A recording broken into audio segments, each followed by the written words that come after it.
সৈয়দনা আদম বললেন এরা কারা? আল্লাহ বললেন তোমার বংশধর। সৈয়দনা আদম বললেন আল্লাহ ওই যে একটা রূহ দেখা যায় এটার নাম কি?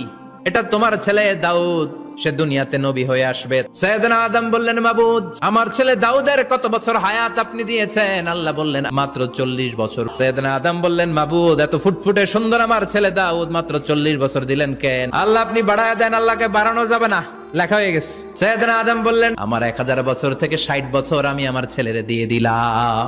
আর আদম আলাইহিস সালাম পেয়েছিলেন 1000 বছর, 60 কমে গেলে রইল কত? 940 বছর পৃথিবীতে থাকার পরে মালাকুল মাউত চলে এসেছে, এসে বলল জিইতু আন আকবাদা রূহাক, রূহ কবজ করতে আসছি। আদম আলাইহিস সালাম বললেন রূহ কবজ করতে আসছো মানে? আমি বাঁচমু 1000 বছর। মালাকুল মাউত বললেন না না, ওই যে আগের কথা স্মরণ করেন আপনি 60 বছর দিয়া দিয়েছিলেন। কয় না আমি দেই নাই।